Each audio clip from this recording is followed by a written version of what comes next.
Далеко не все готовы уделять много времени для того, чтобы поиграть в настольную ролевую игру. Хотя это само по себе очень интересное времяпрепровождение и может подарить вам тонны удовольствия. С другой стороны, хорошо, что для тех, кто не может собрать себе партию, есть возможность поиграть в видеоигры в ролевые и в настольные.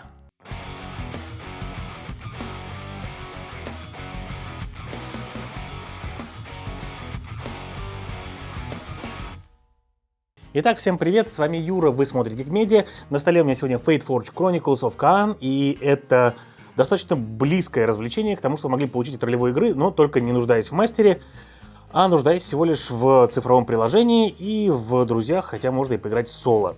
Это настольное фэнтезийное приключение, в котором вы будете исследовать мир настольной ролевой игры Fate Forge, а конкретно его регион Каан, город Изафир, и попытаетесь решить его проблемы, потому что его император, каким бы великим и бессмертным он ни был, немножко не в себе и планирует захватить все земли, включая ваш лес, из которого вы прибыли, для того, чтобы попытаться, видимо, саботировать его деятельность. Это игра с нелинейным сюжетом, в котором дальнейшие события будут зависеть в том числе от того, какие выборы вы сделали и насколько вы были успешны в тех или иных своих действиях.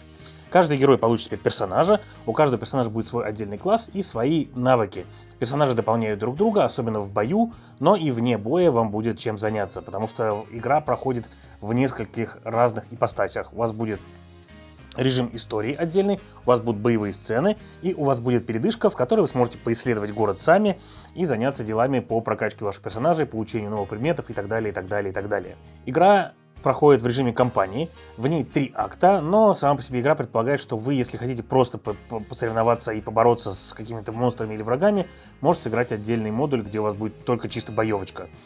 Но это далеко не самое интересное, что вам представляет игра, потому что в режиме кампании у вас будет и сюжет, и приключения, и путешествия, и бои, и все, что вы могли представить себе от ролевой игры, но с учетом того, что мир будет не безграничным, как в воображении вашего мастера. Каждый игрок получит себе персонажа, изначально ваши персонажи ничего не умеют практически и не владеют никаким ни оружием дополнительным, не тащат с собой практически ничего, и входят, соответственно, в город Изафир. И там начинается ваша сюжетная часть. У вас в приложении будет введение, в связи с которым вы будете делать определенные выборы. Если вы делаете какой-то выбор, очень часто вам будут даваться вот такие вот карточки, которые отмечают ваш прогресс для вас, но само приключение в приложении тоже запомнит, что вы сделали и какой выбор сделали, насколько он был успешным. Так что оно сможет адаптироваться под ваши решения. Изначально мое удивление было в том, что вот эта карта игровая, это не просто какой-то предметик, который вам положили для красоты в коробку, а это часть игрового процесса. В частности, вы будете по ней перемещаться вот такой вот фигурочкой, и выбирая в приложении пойти на запад, на север или на восток, или в каком-то другом направлении, и приложение будет описывать вам, где вы оказались. То есть даже если вы миничку куда-то не туда поставили, вы сможете сориентироваться быстренько, ага, типа вот я около этой арки, значит моя миника должна стоять здесь, и здесь у меня есть, соответственно, пути дальнейшие, куда я пойду. Кроме того, на этой карте нарисовано много всего, и часто вам будут давать лишь ориентиры, что, например, там около такого-то дерева находится место, которое вам нужно найти, и тогда вам нужно будет выискивать свой путь по приложению, то есть мы вышли на какой-то перекресток, оттуда, ага, смотрим, идти на юг нужно будет, потом идти на восток и так далее, и прийти к тому месту, к которому вы хотите, и если вот вы дошли туда, и вам по заданию, например, по вашему положено куда-то было бы зайти именно в этом месте, у вас появится дополнительная опция. Если вы так просто проходили бы там мимо, то этой опции бы не было, вы сможете зайти в это место, и там с вами что-то интересное случится. Давайте потихонечку разбираться, как играть в Fate Forge Chronicles of Kaan.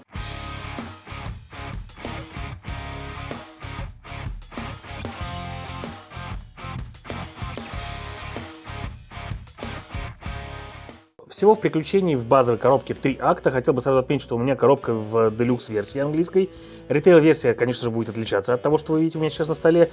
Но сюжетное наполнение, бои и все остальное, конечно же, останутся теми же самыми. Здесь просто компоненты немножко поприкольнее. Каждый акт кампании будет разбит на несколько глав. В каждой главе вы будете делать либо одно, либо другое. То есть будете либо путешествовать по миру, либо сражаться, либо восстанавливать силы. И ваш прогресс, соответственно, в акте будет отмечаться в вашем приложении. Вы всегда будете знать, сколько вам приблизительно остается сцен, так называемых, до конца. В самой кампании в базовой коробке 3 акта. Это достаточно много часов игры. За один вечер вы акт, скорее всего, не пройдете. Но приложение сохраняет весь ваш прогресс, и поэтому сможете продолжить того места, на котором закончили. Приятно то, что между актами можно менять состав участников. То есть вы можете либо, например, сменить класс персонажей, либо добавить, например, одного из игроков, либо убавить, например. какого-то из игроков. Игра масштабируется, но не очень сильно под количество игроков, то есть приложение будет вам выдавать различное количество врагов во время боя, а у боссов будет масштабироваться количество брони, которое на них лежит, для того, чтобы вам было сложнее с ними сражаться, и чем больше вас, соответственно, находится. Когда приложение дает вам какой-то текст, его нужно будет очень внимательно читать, потому что в нем могут быть подсказки, куда вам направиться. И рано или поздно, соответственно, если вы приходите в какое-то место на карте, то там будут происходить события. Они могут быть текстовые, нарративные, то есть в которых вам нужно будет проходить какие-то проверки. Иногда, например, для того, чтобы доказать что-то, вы будете бросать кубики. Это вот такие вот специальные кубики, серенькие кубики для проверок. Они работают следующим образом. Когда вам говорят, что у вас проверка сложная, вы бросаете 3 кубика. Средняя бросаете 2 кубика, легкая бросаете 1 кубик. И вам надо, чтобы на этом кубике выпало вот такое вот число. Но у каждого персонажа есть еще и так называемые навыки. Например, вот у этого персонажа прозрение, а у меня изначально ловкость, но прозрение получил я в ходе игры уже. И это значит, что вам немножко будет проще проходить проверки, потому что не только на такую грань, но еще и на такую грань вы будете получать себе успехи. Выбросили все успехи, прошли проверку успешно. Но игра строится не на том, что она заставит вас страдать, если вы не прошли проверку. Просто у вас будет немножко другой исход, и вам, возможно, будет немного сложнее позже. Или ваше приключение просто пойдет в другую сторону, по другой сюжетной ветке, и вы получите другой игровой опыт, если во втором прохождении, например, вы пройдете эту проверку успешно. То же самое касается, в принципе, всех боев и всего, что вы делаете в игре. Игра будет вас двигать вперед по сюжету, но момент в том, что насколько успешно вы проходите, зависит от того, насколько вам будет в этом сюжете хорошо и к чему он вас в итоге приведет. Рано или поздно вы столкнетесь с боевыми ситуациями. И боевые ситуации у вас разыгрываются на тактической карте. Тогда вот этот персонажик уходит отсюда, открывается игровое поле, которое вам расскажет приложение. Оно расскажет конкретно, что у вас будет и какие тайлики будут лежать. Тайлов в игре достаточно много разных. И конкретно, где у вас будут находиться враги. Давайте сейчас промодулируем некоторую ситуацию.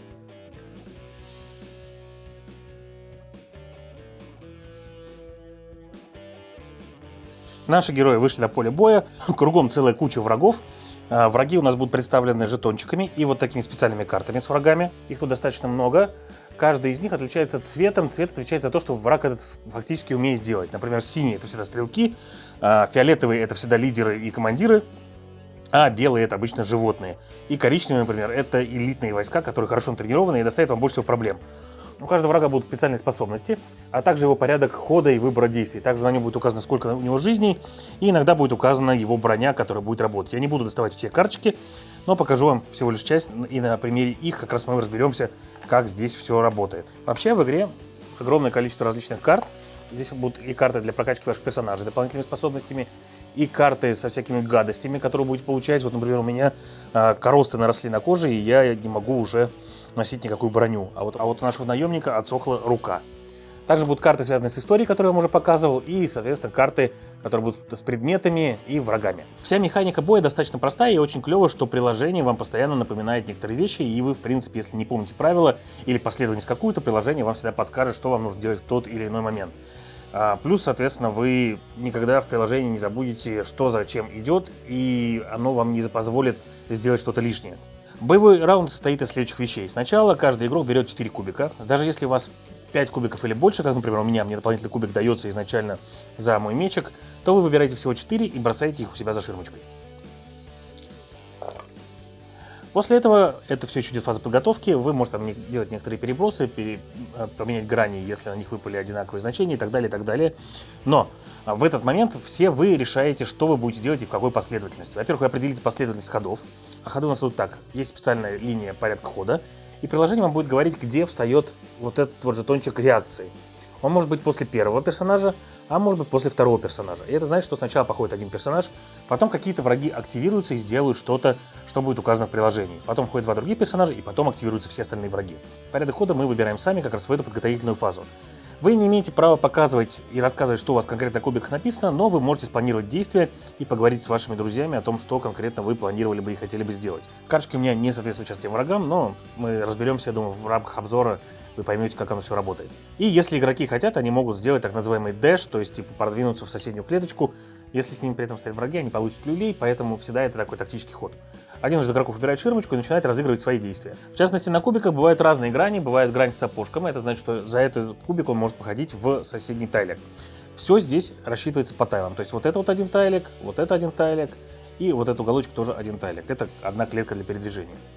Может, например, пострелять, и из-за этого наносит 1 урона в соседнюю клеточку. Или может, например, побить. и за это, соответственно, он наносит урон в свою клеточку. Если вы врагу не нанесли весь урон, который ему нужен для того, чтобы отъехать, то есть, например, вот этому вот копейщику ему нужно 2 урона было бы для того, чтобы он умер за один раунд, то есть не за ход одного игрока, когда все походили, то его жизни в конце восстановится, поэтому добивать их нужно до конца.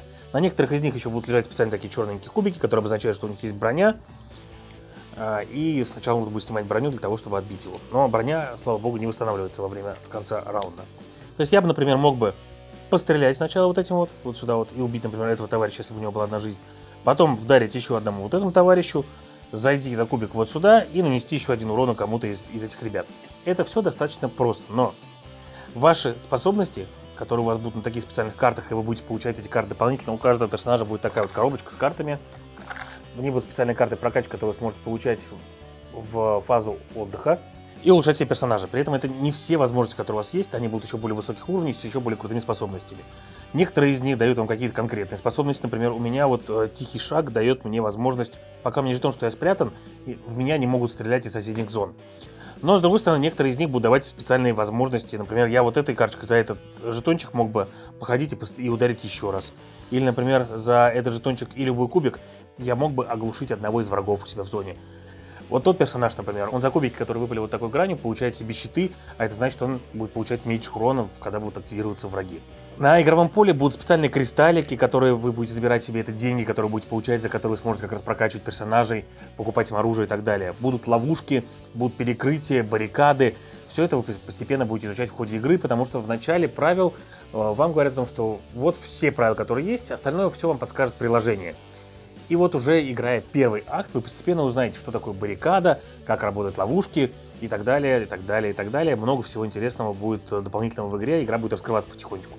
При этом забавно то, что игровая карта, которая у вас разложена изначально, не факт, что она именно такой же будет в конце. Некоторые тайлы могут куда-то уйти, а некоторые тайлы могут добавиться, и на них появится подкрепление врагов.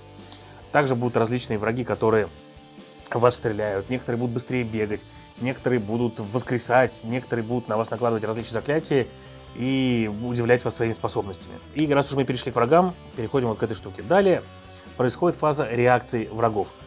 Вам приложение покажет, какие типы врагов активируются. Из них выбираете одного того, который может протыкать персонажей, и он будет следовать вот такой же вот цепочке действий, которая указана будет в приложении. И эти цепочки действий могут быть отличными от тех, которые нарисованы на картах. Если мы делали бы по вот этой схеме, то сначала этот враг бы меня ударил, а потом, соответственно, пострелял бы в соседнюю клеточку, но в соседней клеточке никого нету. А этот враг просто бил бы в свою клетку и никуда бы не пошел. Но на карточке, изображенной как его реакция, у него могли быть еще и шаги, то есть он мог походить куда-то и, например, побить. По поводу способностей. Например, у этого товарища, у него способность блокирующий, и он не позволяет никому выходить из своей зоны, то есть мимо него просто так не пробежать. А этот, например, говорится о том, что он защитник, и поэтому, если вы хотите стрелять куда-то в его зону, то придется стрелять сначала в него. И тем самым он защищает более слабых, но, может быть, более болючих врагов для вас. Далее ходят два других игрока, и после этого мы активируем всех врагов в порядке, который указан здесь. Сначала беленьких, потом синеньких, потом красненьких и так далее. А в конце будут активироваться ваши элитные враги и лидеры, и, возможно, даже босс, про который мы поговорим немножко позже. Когда враги отступили, мы переходим к фазе подчистки, там убираем лишние жетоны с игрового поля и переходим ко второму раунду. Обычно игра очень динамичная, потому что вам на практически любую вашу потасовку будет дано всего 3 раунда. То есть представляете себе вот все вот это вот, да, вот, например, здесь нам нужно было бы теоретически вот здесь получить ключ, потом пробежать туда, там что-то отпереть и выйти вот сюда. Это может быть очень больно. Но если вы тактически играете и правильно расходуете свои силы, не убиваете всех врагов подряд, а только тех, которых вам нужно для того, чтобы зачистить ту или иную зону, вы цели эти выполните. Игра достаточно неплохо просчитана, хотя она все равно на кубиках, кубиков перебросов достаточно мало, и если вам там выпали 4 ноги, то вряд ли вы кого-то, конечно, убьете, но одну из ног вы сможете поменять себе на меч и кому-то хотя бы чуть-чуть впаять. Да, от кубиков она зависит, но чем больше вы прокачиваетесь, тем больше у вас будет возможностей, в том числе даже вот такие пустышки вы сможете себе в подвиг обратить. У каждого персонажа есть карта в прокачке, которая позволяет ему превратить пустышку в какой-либо символ, что очень полезно. Некоторые этапы, конечно, будут вам проходить не в 3 раунда. Например, битва с боссами, они проходят немножко дольше, но там и босс — это отдельная штука. Боссы у нас выглядят вот такими большими жетонами. Кроме того, боссы — это отдельные карты. У вас будут специальные конверты, в которых есть планшетики боссов, и У них специальные способности, специальные возможности, приложение их отдельно считает, у них у всех свои уникальные игровые механики, и та схватка, в которой участвует босс, будет для вас необычной, и не факт, что с первого раза вы ее пройдете, хотя, конечно, нужно очень стараться. Нужно понять, как босс работает и что он будет делать. Плюс в игре есть еще две такие штучки. Это секретные локации, которые вы с самого начала не должны видеть, увидите их потом. То есть в игре достаточно много секретов, и на картах будут различные эффекты, на картах будут специальные предметы, которые изначально по сюжету вы не знаете, как работают, но потом они у вас раскроются. В текстах приложения будет очень много тайн и загадок, и подсказок того, что вам надо делать.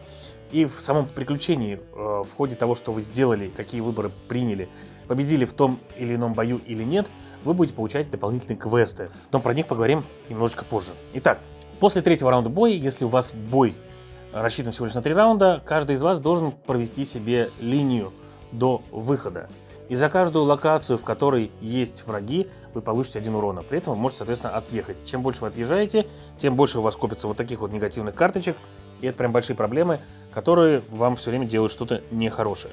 У каждого игрока есть набор жизней и набор энергии. Энергия обычно тратится на лишние движения или на активацию специальных способностей. Ну, а жизни — это жизни, как всегда. Так вот, если вы прекрасно понимаете, а игра достаточно математическая, что вы все просто не добежите до выхода, приложение даст вам возможность сыграть еще один дополнительный раунд. Но за это каждый из вас должен будет взять себе такую карточку, и это прям плохо. С другой стороны, это поможет помочь вам выполнить миссию, а это может быть спасение какой-нибудь девушки, добыча артефактов, что угодно, что могло бы встретиться у вас по пути в фэнтезийном мире. Так вот, когда вы заканчиваете с этой частью, у вас идет опять сюжетная вставка. Я стараюсь не спойлерить вам сюжет. Сюжет достаточно интересный, большой, и в нем много нюансов, которые вы будете изучать в ходе игры. Но, в частности, вы сможете познакомиться с лицами, которые этого самого императора, который хочет захватить все страны и миры, не очень любят, находясь в его же самом городе. Возможно, они вам помогут, если вы сможете убедить их. Для того, чтобы их найти, вам нужно будет искать специальные символы на карте и путешествовать в эти места для того, чтобы с ними договориться, проходить всякие проверки и так далее. Но посмотрите сами. И это всего лишь в первом акте. Так вот, если вы все-таки проложили себе путь до выхода и успели все это сделать, вы молодцы, получите награду, заберете себе вот эти денежки, и рано или поздно вы дойдете до так называемой сцены отдыха. Сцена отдыха позволяет вам посетить определенные места, например, тренировочный зал или кузницу. В кузнице вы, конечно же, сможете себе купить новые предметы, в тренировочном зале сможете купить себе такие карты. И вот этих мест у вас постепенно с прохождением сюжета, который сможете посещать во время зоны отдыха, будет все больше и больше и больше. Приложение скажет вам, сколько конкретно жетончиков времени у вас будет. И каждая вот такая карточка, которую вы посещаете, стоит определенное количество жетонов времени. А также у вас будут сайд-квесты, то есть побочные задания, выглядят они приблизительно вот так. И приложение спросит вас, хотите ли вы отправиться на какие-либо побочные задания, которые также потребуют времени, а кроме этого у них еще есть определенная сложность. Эти задания могут быть в виде путешествий по городу и поиска чего-то, вам определяют какие-то направления, и вы будете пытаться найти, разглядывая вот эту карту, выискивая на ней определенные символы, их там целая куча разных, и намеки вам могут даваться абсолютно разные. Либо оно будет чисто текстовым, и вы будете должны делать выборы, возможно, проходить какие-то проверки. Либо, конечно же, вы можете попасть в какую-нибудь засаду, или, наоборот, нарваться на драку сами. И тогда у вас опять будет разложено небольшое игровое поле, даже в рамках фазы отдыха. Когда вы отдохнете, вы пойдете к новым сценам, которые будут двигать вас по сюжету, и рано или поздно придете к финалу акта. Финал акта всегда связан с битвой с боссом. Они всегда приводят вас в ту или иную часть города Изофир, и там, соответственно, предстоит грандиозный финал. Дополнительно к игре есть еще класс персонажей и дополнительная сюжетная кампания, которая есть в приложении. По итогам, что могу сказать? Я очень люблю приключенческие игры. В этой игре для меня есть и положительные моменты, и некоторые отрицательные моменты. Например, из отрицательных моментов мне не очень понравилось, что она очень сильно математическая в рамках вот этого вот боевого сценария. То есть в ней вам прям нужно просчитать, что конкретно вы можете сделать, изначально определиться, куда вы пойдете, потому что за всем вместе вы не успеете, даже если вы играете вчетвером, то есть вам нужно будет расставить приоритеты. В частности, например, если у вас задание говорит вам о том, что вам нужно выбрать одну из улочек, по которой вы будете убегать от стражи, и в каждой из них есть сундук в этих сторонах, то оба сундука вы очень маловероятно соберете. С другой стороны, вы можете отвлечься и забрать монетки, вот такие вот кристаллики дополнительные, но это тоже может быть связано с тем, что вам будет трудно выбраться из этого сценария живыми и неповрежденными. При этом вы не восстанавливаете жизни между боевыми сценами, делать вы это можете только во время отдыха.